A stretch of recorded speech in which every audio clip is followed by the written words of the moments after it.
Hey everybody, it's Shelly. Today I'm just going to talk about how other people's energy affects you.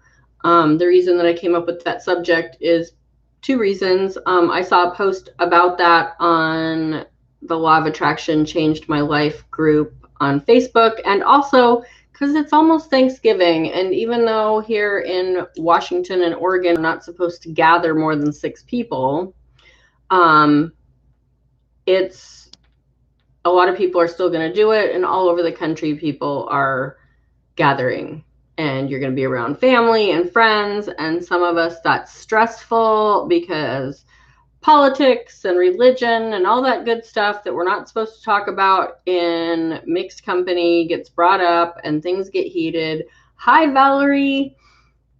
So I was just going to talk about that and how when other people, and there's some situations where other people's energy weighs on us more than other situations, and that comes with like living with people, working with people, having, I was going to say like business partners or whatever, which is kind of under the same work thing. But, there's some people that just like have to live with other people. Like, if you're still living with your parents, or you're a parent and you're living with your kids are still living with you, or, at work, you might have people that are just super negative, or just knowing that people are talking about you and you want to be accepted, but you feel like you can't be accepted because, you feel ousted or whatever. So I was just going to talk about that. There's a book called The Four Agreements, and one of the agreements is basically not paying attention to what other people have to say. And one of the things that I've heard that really rings true for me is what other people say about you is none of your business. And the reason for that is because, number one, it really doesn't matter what they say about you because that's not your truth. And number two, if they're being negative and mean to you or gossipy about you, that's really a reflection on them and not on you. And I think that's really important to understand. A lot of people, take what other people say about them to heart. Like, oh, I talk too much, or I'm too dramatic, or I'm, physically, like maybe I'm too fat, or I'm too skinny, or I eat too much, or I don't eat enough. And during the holidays when we're hanging out with family, especially, family is like a safe place to like get nitpicky with people because they're still going to love you, and it's kind of the safe place. And then there's just some people that are just plain mean. So the thing with that is you have to remember what other people are saying about you is not your truth. It's what they think of you, and that's on them. And so you can kind of just like give all of that crap back, and it's kind of amazing to do that. I just feel so blessed and lucky, because if you even want to believe in luck, but I just feel blessed and lucky because I was raised knowing that I was loved, that I was special, that I could do whatever I wanted to do. I really liked horses and animals, and my mom just let me like go free with all of that. I think at one point when I was in high school, I had like 6 or 7 horses. I had rabbits and ducks and, birds and dogs and cats. And the only thing that she put her foot down was a goat, because she didn't want a milk goat on the property, because, I was a typical teenager. I was off spending the night with friends and hanging out with friends. And during those times, it was easy for her to just go out and throw a couple flakes of hay over the fence for the horses, but she wasn't going to go out in the morning and milk a goat. So she did put a kibosh on me getting a goat. And I actually brought one home one time. It was a little, like, it was hours old. We got it at the auction. I was with some friends, and she made me take it back to my friend's house. And I was so upset. But that's just it. My mom never told me no. So I didn't have to like grow up trying to like always please my mom or please my parents. My dad passed away when I was 8, so that wasn't a factor in my life. And I just kind of grew up knowing that I could do what I wanted to do, which I think is a lot different than there's a lot of people that were forced to comply to what their parents wanted. And so when you go to these family gatherings, that comes back into play, like, oh, I've got to be a certain way for my parent or my sibling or my aunts and uncles or my grandparents want me to be. And that gets really stressful. But again, be who you are, be respectful. I tend to cuss a lot, but when I'm around my grandparents, well, when I was around my grandparents, they're all gone now, I was respectful and didn't cuss around them just because I knew. So that's just being respectful. But if you just like change who you are to be around other people, it's not healthy for you. And whether it's healthy for them or not really isn't your concern. It's none of your business what they think or say about you. It just really isn't. If they are saying bad things about you, it's a reflection on them. And that goes for everybody. If you are out there gossiping about people, and I do it too. We all do it. We all fall into that where we're just like, oh, did you hear what they said? Or such and such said, or they did this, or I can't believe this happened. And what were they thinking? That's a reflection on you every single time. If you are not out there talking people up and saying good things about people, it's just a reflection on the negativity of yourself. And when you put that stuff out there, it comes back to you. And it'll come back to you reaffirming that, yeah, that person did say that and they're a jerk and blah, blah, blah.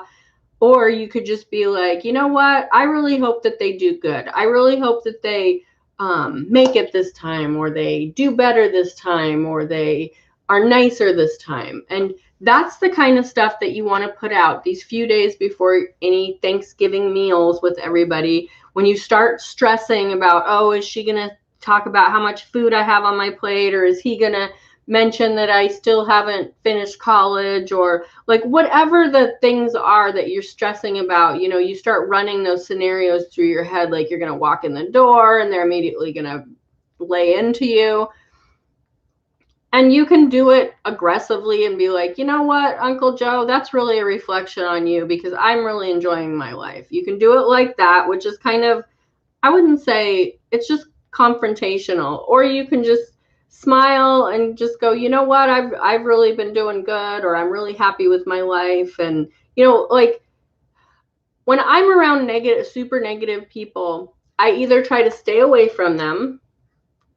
And I saw a meme that was really cute, and it was from the movie The Elf with Will Ferrell, and he's sitting at the kids' table, and it says, me sitting at the kids' table avoiding political conversation.